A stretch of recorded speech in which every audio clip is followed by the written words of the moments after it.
It's Rob! Tony! And I'm Jeff. We're in gaming. And that's you. Hello gamers and welcome back to the end. I'm Rob, of course, or Warshack if you want to call me that, and we will be knocking out some Zoo Warlock 2.0. It's redefined, better, and stronger than ever before. Honestly, I have no idea. I haven't even tested it yet. Just kidding, I've tested it. And it works quite well, and we're going to play our normal 3 deck guides. We're going to do our normal deck guide video. For those of you who are new, we're going to win 3 in a row, talk about the deck, why I do what I do, and at the end of the video, we'll talk about the individual cards and why I put what I put in the deck. So yeah, we got a lot to cover, a lot to talk about, and we are at the Legend Ranked, if you haven't already noticed. Along with our Anything Can Happen deck, we're at the Legend Rank, and now we are again, or not again, but we're continuing on doing deck guides in the Legend Rank. Whew, that was a mouthful. Alright, so I think we're going to keep the Flame Imp and the Curse. Having 2/1s drops really doesn't feel like great. The Egg doesn't work that great either because we don't have an Abusive Sergeant and or Power Overwhelming in our hand. The Egg wants to return to us, which means we're going to play the Egg now. The Egg has come back, and he's ready to go in. So hopefully we can draw Power Overwhelming or Abusive Sergeant. So obviously turn 1 there. We could have coined into the Knife Juggler, but that just seems to be a little bit too much right now. We don't really have too many plays after that besides play the Flame Imp or the Egg, so that doesn't sound that great. Him playing the Loot Hoarder tells me he's going to be playing Freeze Mage, which puts us in a pickle. Playing the Egg now really doesn't do much because he's not going to kill it with a Flame Strike. The Knife Juggler is just going to die to his Loot Hoarder, but there's really no other play to do right now. We could kill off his Loot Hoarder with our Flame Imp and keep the Knife Juggler on the board, but at that point then he's just going to Frostbolt one of the 3/2s on the field and we won't even put any damage in. So either way, Knife Juggler is going to die. Not that he could or could not have had a Frostbolt, but I'm going to assume he does because he's playing a Freeze Mage and they always seem to have Frostbolts. All right, so next turn looks like, all right, so Pain. So I think if we play Knife Juggler and Loot Hoard or Leper Gnome, then we're gonna have to kill off the Pain with our Flame Imp because we don't want the Knife Juggler to ping the Pain for 1 and have him draw more cards than necessary. If we swing our Flame Imp into the Pain, he only draws 1 card. But if we don't take care of it and don't kill it before we play Knife Juggler, he has the potential to draw 2 cards. We do lose a little bit of damage this way. But I think it's a little bit better in the long run because he's, as we know, he is playing a Freeze Mage and or Giant's Mage, but most likely Freeze Mage. And having him draw the least amount of cards possible is good. Or yeah, is good, but that's really bad. He just killed pretty much our entire field. Next turn, he's just gonna ping the Flame Imp for 1. Abusive Sergeant really doesn't help us here, so I believe we're going to tap and see what we can pull up. Having two curses in our hand also is not that great. Imp Implosion doesn't really do anything. I guess we'll just play the Egg now because there's no other. Why not? If the Knife Juggler is gonna ping for 1, we could have I wouldn't even say we could have. But Abusive Sergeant again would be pointless. It's best just to summon the Egg, and then if we can, Abusive Sergeant, you know, if he plays like a Mad Scientist or something. So the guard is nice. I think we're gonna tap again, see what we can get. Another Egg. I think we throw out the guard here and end our turn. I don't think we coin out the Egg. There's no point to throw out 2 eggs right now. Like next turn, maybe if we play another creature, then we might Egg again. Because if he like Blizzards or Flame Strikes, the eggs will pop and we'll be able to do more damage because the 4/4s that come out of the Egg. But right now, it's really hard to say with Freeze Mages because sometimes they don't get lucky and they don't draw like the Flame Strike and the Blizzard, so it's like you don't overextend, but then if you were to overextend, you were to win. But if you do, you're just going to die to Flame Strike. So it's very like back and forth as if you think they have the field clear or not, because obviously early on in the game, if they don't play Alkalites and Mad Scientists, they have clear because they didn't play cards. So I guess we Egg. We have 4 mana left, and then we Plosion the Alkalite. I was going to see what secret this is, so it's the Ice Barrier. It's going to hit for 4 in there, so we're going to chunk it down halfway. I know he's going to draw 2 cards from this Alkalite, but we really don't have a choice. If we don't kill it now, there's really... we want him to use his field clear at this point in time, like I mentioned before, to pop the eggs. So if he has a Flame Strike or Blizzard, it's good for us. He's not really killing a whole lot. He's killing a 4/3 and a bunch of 1/1s generated by 1 card. So, and then we'll actually be able to do more damage. Right now we have 8 damage on the board, and if he Blizzards, we have 8 damage next turn anyway, or a Flame Strike. So we have to Blizzard this time. So that's 1 Blizzard down, and also 1 Secret down. So we'll actually be able to do 8 damage this turn, but I think depending on what we draw, we might throw out the curses so he doesn't Flame Strike. Or if he does Flame Strike, he'll have to hang on to the curses the following turn, so they will actually deal 8 damage over the course of their life instead of 4 damage over the course of their life.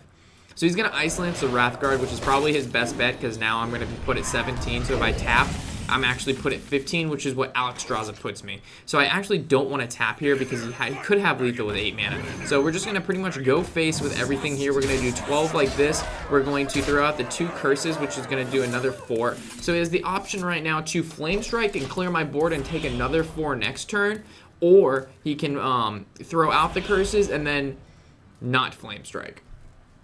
Actually, he could throw 1 curse in Blizzard, but that still wouldn't clear board, and then the following turn he could Flame Strike. But that just seems like a lot of wasted AoE. But I'm already at 17 health, and I really can't tap anymore because he's playing Freeze Mage, because he would just burn me down. So he's going to throw out the curses now. Okay, throw out both curses. With 4 mana left, I'm assuming he's going to ping a 2-1. No, because then he wouldn't have enough for a secret. So he's probably going to throw down an Ice Block. It's either Ice Block or Ice Barrier. If he throws out Ice Block, he has another turn. If he throws out an Ice Barrier, depending on what we draw, we actually could burst through it. So if we draw like a Doom Guard, that would be like complete game. But if we don't draw like a Doom Guard, or we already used both abuses, so if it's not a power overwhelming our Doom Guard, Hellfire actually may do it. So we'll swing for 4. We can't tap. Swing for 2, swing for the other 2. So what is that? That's 8, that's 12. What if we Fist first? That's 4, and then Hellfire is 3. So it's actually good. That was good. I don't think I know. If we wouldn't have had lethal there, I'm not sure we would have tapped or not. Because I didn't want to give him one more turn to possibly draw into the Mad Scientist to pull out the Ice Block. Because another Ice Barrier wouldn't have done it. So it was either he clear my field or play a secret. And him clearing my field after he's already used. Actually, no, he only used 1 Blizzard. Yeah, I'm just going to leave that to a top deck. I mean, we did have board control, and he was fairly low. It was only turn 8, and he was already almost dead, so it wasn't too bad. Alright, so we're going against another Warlock. I think we're going to get rid of the... Yeah, I don't like these 2 cards. We already have, since we're going second, we do not have the coin, so we can't coin into 2/2 drops. So just like having 2/2 drops on turn 1 is kind of slow. But if you're going second, you have 2/2 drops. It's good because you can just coin 1 2-drop out and then play another 2-drop the following turn. But I was hoping for a 1-drop there. That's why normally I wouldn't get rid of the Haunted Creeper at all if I had the Knife Juggler in my hand. But in this situation, it was just best for me to try to get a 1-drop. And obviously, Knife Juggler is better than Haunted Creeper on turn 2 with no prior cards on the field. For here, we're going to throw down the Wrathguard, of course, instead of the Knife Juggler, just because it doesn't die to the Zombie Chow. The Zombie Chow, would swing into the guard. It could possibly bring it down. I mean, it will bring it down to 1, but then he Mortal Coils. But if he's playing Zoo Warlock, he actually doesn't have Mortal Coil. So he's tapping, which tells me he's most likely playing Reno and or a rendition of Handlock that runs the Zombie Chow. But I don't think he's running that. So we're going to, I think we Peddler here to see what 1-drop we get. We could get like a, I was hoping for a Void Walker, but I think the Blood Imp will do because if he Demon Wraths, it actually won't kill the Blood Imp. The only way for him to kill it is the Hellfire. And obviously we're going to swing and kill off the Zombie Chow so the Zombie Chow doesn't kill our Dark Cultist. And also, we were hoping the Blood Imp would have buffed up the Wraith or the Wrathguard so he couldn't be susceptible to Mortal Coil, because if he's running Reno, he's definitely he could have Mortal Coil. He also could play Dark Peddler into a Mortal Coil. So he's going to heal for 3. Okay, so this is actually pretty good for us. Alright, so this is really good for us because in this situation, I think the best play, we could Knife Juggler Egg, but I think the better play is Defender of Argus in between the Wrathguard and the Dark Peddler, because then, because of our Blood Imp gave the Dark Peddler the +1 health, it can actually make a trade with the 3/3 on the board. So it's actually going to be really hard for him to clear this board at the moment if he doesn't have a Hellfire. And it's kind of funny because Blood Imp healed now the Wrathguard instead of the Dark Peddler, so he's still in Mortal Coil range. So he's going to coin into the 5-drop. What can he play with 5 mana? Belcher. Normally you see him coin on turn 3 to get the Hellfire out on 4. Normally, I guess I should have assumed Belcher. So Doomguard would take care of Belcher, but Knife Juggler I think does a little better job right now. Our hand is pretty strong as is, and we don't have to push out crazy damage because we are still scared of Hellfire a little bit. I think Leper Gnome to push damage is more important here. I think we play it. Hopefully it pings Belcher for 3. So it has 3 health? Ooh, it did, sweet. So we're gonna Dark Peddler into this, we're gonna swing our Defender of Argus into the Slime, and we're gonna swing face for 5. Ideally, we could have played that a little bit different and swung our Wraith Guard into the Belcher, and if our Juggles wouldn't have hit the Belcher twice, that would have been probably the play, but we wouldn't have known that until the Knife Juggler had stopped pinging it. So this is good that it hit the Belcher the second time, because if not, then we would have had to throw our Wraith Guard into it, and then the same plan, but our guard would be dead. And guard dying is bad because he's a 5 attack right now, which is pretty threatening. So assuming next turn, depending on what he plays, we play Doom Guard. It has a 50% chance to, it actually has a 33% chance, no, it has a 66% chance to pull out the Fist of Draxus and actually deal damage that way. So the Knife Juggler is going to get silenced, which kind of stinks. It definitely stinks because it would normally have no problem killing Ironbeak. Juggles always kill birds. Alright, what else do you have? I've got the beast in my sail. Tempo BGH. So he's definitely playing Reno with what he's played so far. So we're going to assume Reno. I think we Leper Gnome, because we need to kill off his 2-drop. So we're going to swing our Argus into his 4-2. We're going to swing our Peddler into his 2-1. And then we're going to Doom Guard. Hopefully the Fist hits. Okay, there it is. And 2, and then the 5. So it puts him at 1. And I guess this was kind of dumb because I was looking to play. I was making sure the Fist of Draxus was hitting him directly, but I could have attacked our Leper Gnome into one of his creatures instead of our other creature. Leper Gnome would have dealt 2 damage with Death Rattle, and we. Oh my fucking gosh. We could have had lethal next turn if we would have killed off our Leper Gnome, and he just Reno'd at 1 health. I don't think we Knife Juggler. I think we Flame Imp, and then we swing face with everything. It kind of sucks because we had lethal if I would have killed off the Leper Gnome, because the Leper Gnome's, of course, Death Rattle. Like, I was just thinking in my head, we just missed lethal. Hopefully he doesn't play Reno, and he plays Reno at 1 health, so it's just like, oh, Jesus. And it was a really basic mistake. Like, the play made sense in my head, but then I realized we were just 2 damage short, and I look at the Leper Gnome on the field like, and that guy does 2 damage when he dies, and we would have just attacked with our other creature. Oh, feels bad, man. But I think we still have this. Alright, so he goes back to 15, no, 16 health, my bad. He heals for 3, not 2. Hey, look, I think we're going to win for Hellfire again, so we're going to probably tap, see what we get. Curse works. I don't think we even play Knife. I think if we just swing with everything in Hellfire, that's game. Yeah, because the two lepers is what, 4, Hellfire is 3, that's like 1,000,000 damage. So if we Hellfire, it should kill, bring him down to 3, and then the leper didn't die. And if he didn't die, we'd Curse of Reform for the extra 2 next turn, but the leper gnomes are able to take him down.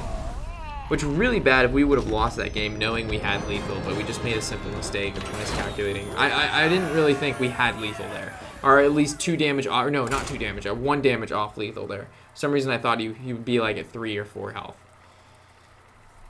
I didn't realize we pumped out so much damage so quickly. But at least we still won, right? And I know I'm gonna get a comment of, hey, you missed lethal there, and it's like, I identified, I did. I did. It's always best to see your mistakes. Especially if you catch your mistakes right after you make them, you know you'll never make them again. I think we get rid of the Haunted Creeper, but do we really? Do we argue with the 1-2-3 curve? I don't know. I think we keep it. Just because it's a 1-2-3 curve, I'm thinking about keeping it. How do you argue with that, right? Like, we don't have the Knife Juggler in hand, but what's the chances of getting another 2-drop to replace that one? And plus, if he's running Aggro Druid, that really helps us.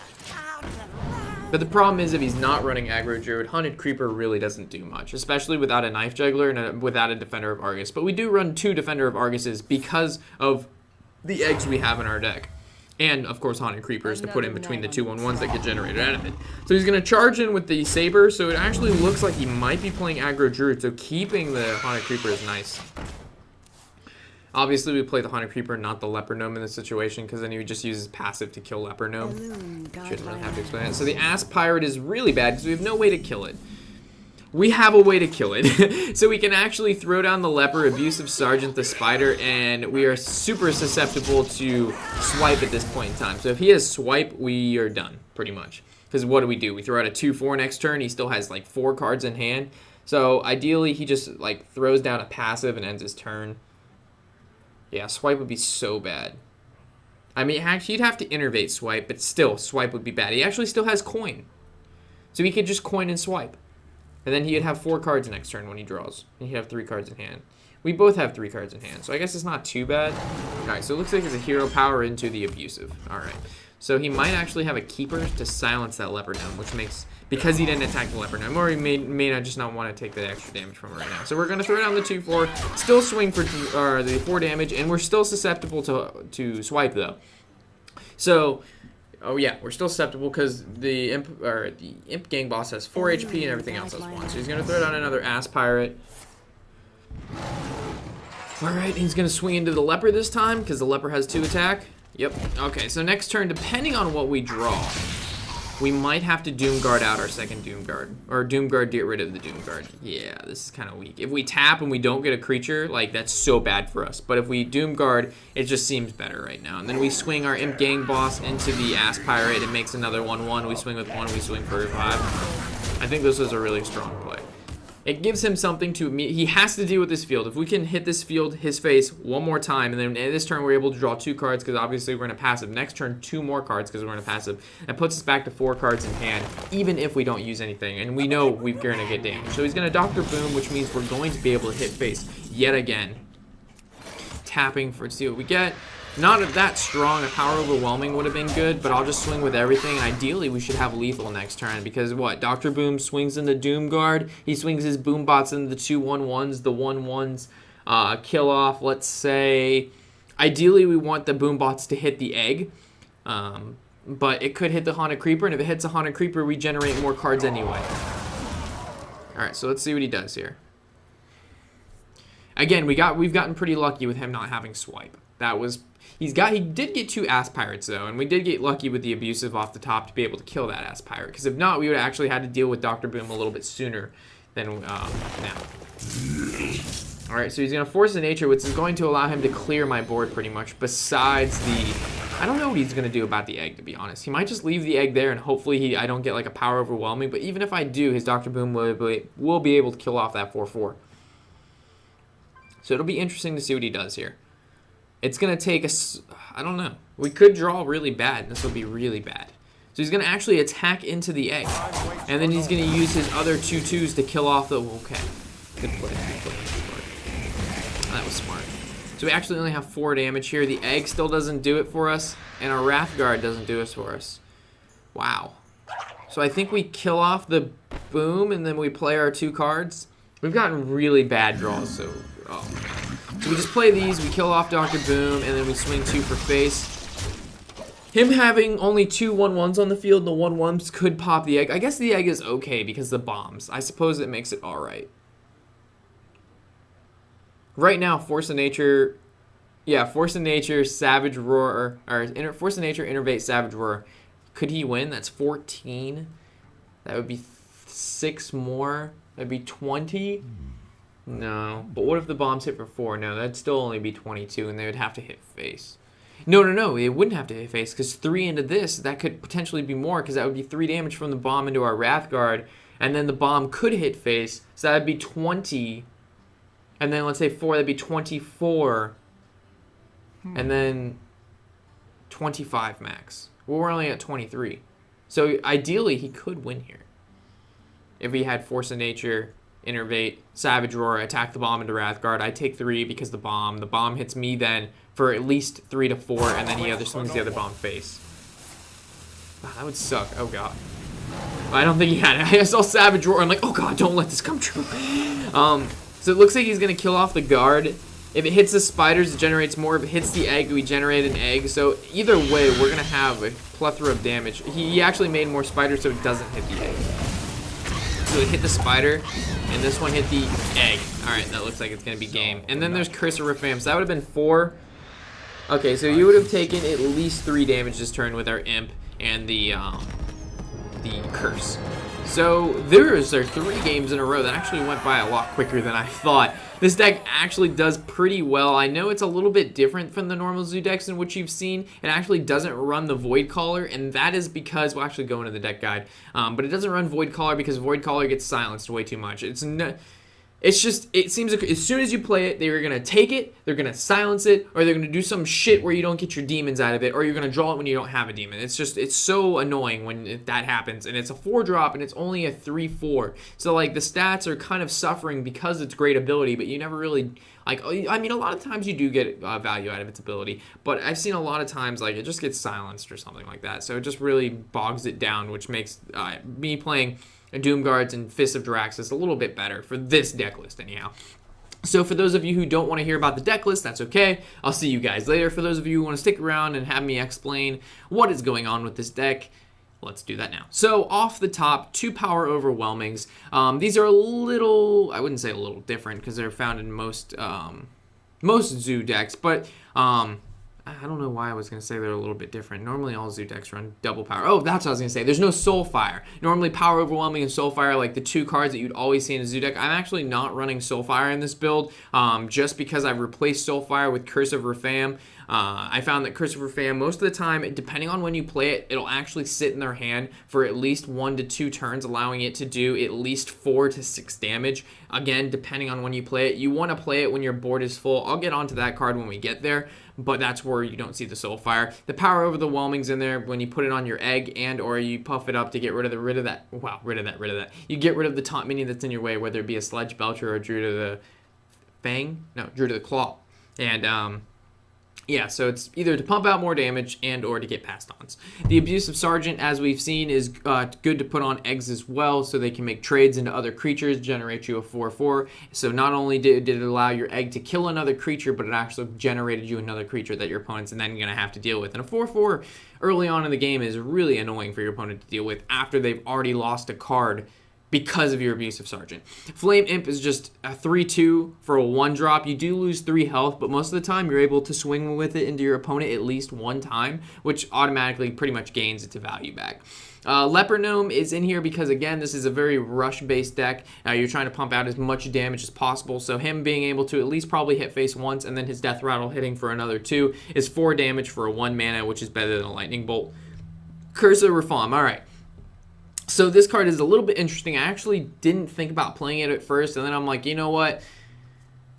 Actually, I believe Tony mentioned it to me. He's like, yo, why aren't you playing any new League of Explorer cards? And I'm like, what in here is aggro-ish? And he's like, what about Curse? And I'm like, all right, well, let me think about something. Like, it doesn't really go into a control deck that much, because 2 damage a turn isn't going to make or break a game. But if you're playing like a very fast-paced deck and you're able to fill up the field, your opponent then has to decide, what do I want to do? Do I want to get rid of this card that's going to pump 2 damage into me a turn and pay 2 mana for it? Or do I want to use my mana to play a creature to maybe, you know, combat their field a little bit? Or do I play a card to remove their cards from the field, but not actually building a field myself? So they actually have to think between making 3 decisions. So it's either get rid of Curse, play field clear, and or play a creature to maintain their own field. So there's a lot more room for error when you give them Curse or Reform. So it's not so much of the card is really, really good on its own. It more so puts pressure not only on your opponent to make good decisions with it, it also makes your opponent have to make good decisions with it. That's what I meant to say.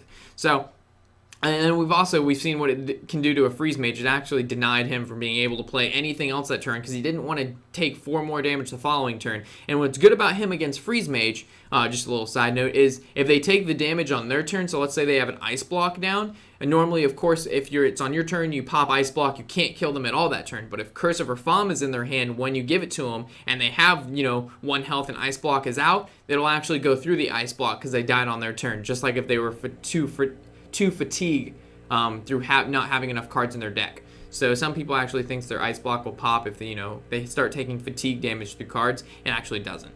Dark Peddler's in here because the card's amazing. It gives you Power Overwhelming, Soulfires, Corruptions, and Void Walkers, and what's another really good one? Immortal Coil. So always look for, depending on the situation you're in, obviously you're going to change what you get out of, or not what you get, but what you pick out of Dark Peddler. So just keep that in mind. Really strong 2-drop. You can play him on turn 2 or play him on turn 3, and then whatever 1-drop he gives you, probably play that as well. The Haunted Creeper, really not going to explain why that card's in here. It's almost in every aggro deck. The Knife Juggler, again, we've seen, by now you guys have seen Knife Juggler. You've seen what it can do. Very, very good card. And just keep this in mind. Like, let's say you're going second and you've got Knife Juggler and or Haunted Creeper in your hand. Sometimes you play the Knife Juggler first and then the Haunted Creeper, but sometimes, of course, you'll want to play the Haunted Creeper first. Then let's say they play like a Mad Scientist or, you know, a card with 2 HP, like a 3/2, and then you play your Knife Juggler and then you attack your Haunted Creeper into their card, and then it pops and then you ping it. So that's just a very common opener that you'll find that you get with this deck, is the Haunted Creeper Knife Juggler combo. The egg, we've also seen it, and I'm sure it's been played against you. So Power Overwhelming on the egg, Abusive Sergeant. You actually can put Defender of Argus next to the egg, so you give it taunt, making your opponent have to deal with it because they obviously don't want to take the 1 damage every turn from it being a 1/3. Moving on to the Wrath Guard, this is a 2-drop 4/3. Yes, indeed, whatever damage it gets dealt to itself, it goes to your life points in total. But honestly, with this deck, if you're worrying about your life points, you're probably going to lose the game. I'm sure you've heard that said by a lot of other people playing Zoo decks. It's just like, oh man, you took, 10 damage. It's just like, yo, if I'm worried about my health playing a Zoo deck, the game is over. So definitely you're looking to get a really strong start with these guards and making valuable trades. With the one game we did, like with the Zombie Chow, we actually were able, normally if 2 drops die to Zombie Chow. Zombie Chow is like the Zoo or fast-paced deck destroyer because you're able to kill 1 or 2 cards with him for him only being a 1-drop, and then it heals your opponent because, again, if you're playing Zoo, your health doesn't matter, so healing them doesn't matter at the beginning of the game. You're just trying to stabilize as a control player playing against an aggro deck. So that's why he's in here. The Imp Gang Boss is a really nice 3-drop, probably one of my favorite 3-drops in the game besides Brawn. He's really good against Paladin and shouldn't really have to explain him. The Fist of Jaraxxus, instead of the, what is it that I call it, Void Caller, is a personal decision. I mean, you can change it out if you really want. Summon Doom Guards for free without discarding cards. I mean, that's always ideal. But most of the time, you always have Doom Guard in your hand. You're kind of like scared to play it because you don't want to discard other cards. But if those other cards that you're discarding actually do damage to your opponent for free, that's why I've got Fist of Jaraxxus in here. And also, you can just play it on its own for 4 damage, which isn't too bad. It's not great, but it's not horrible. Hellfire. One Hellfire is very interesting.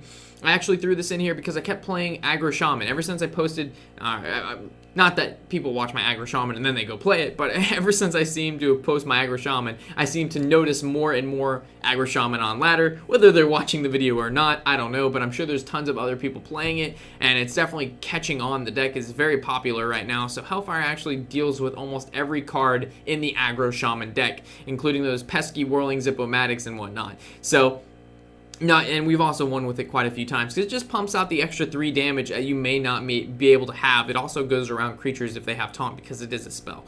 1 Implosion. This is normally you run 2 because you like Knife Juggler. Imp Implosion is a very, very common combo, and it's very powerful because you just keep summoning imps. You dealt damage with the Implosion itself, so you're doing kind of like double damage. 1 is just enough because we are playing, Fist of Jaraxxus, Hellfire, Implosion. I'm not really sure what I would want to get rid of if I wanted to throw in another Implosion, because you don't want to be bogged down with 4 drops, especially if you're already running Defender of Argus as well, because if in this deck, if you don't get a 1-drop off the bat and or a 2-drop, you're done. So if you have like a hand of like a Doom Guard, 2 4-drops and a 3-drop, which sometimes will happen, you pretty much automatically lose. It's just one of those games you just get a bad hand and bad things happen to you. Bad things happen to good people. Okay, and then the 2 Defender of Argus, this is for your eggs to buff up. It's pretty much, by turn 4, you should have at least 1 to 3 creatures on the field, ideally at least more than 2, and putting Defender of Argus in between them not only gives them that 1/1 buff, but it also gives them taunt, so if you're playing another aggro deck, it does really well at slowing them down. And then the double Doom Guard is pretty standard in every, sorry about that, every Zoo deck, so hopefully I've kind of explained what is in this deck and in a way that makes sense. Again, this is just my build of it. If you want to change a couple cards here and there, that's perfectly fine. This isn't, this isn't refined to its core of perfect optimal killing potential. If you don't like playing Curse of Rafaam and you don't like, the Fist of Jaraxxus, change the Curse to a Soulfire, change the Pit of Fist of Jaraxxus to a Void Caller. Do what you want with the deck. Have fun with it. But this is my basic build, and I didn't say basic build, but the core that you should follow. So, hopefully you've enjoyed the video. Have fun with the deck. Let me know how you do with it. And of course, guys, I'm Warshack, and happy whatever the hell day it is. Well, happy whatever the hell day it is. Thank you.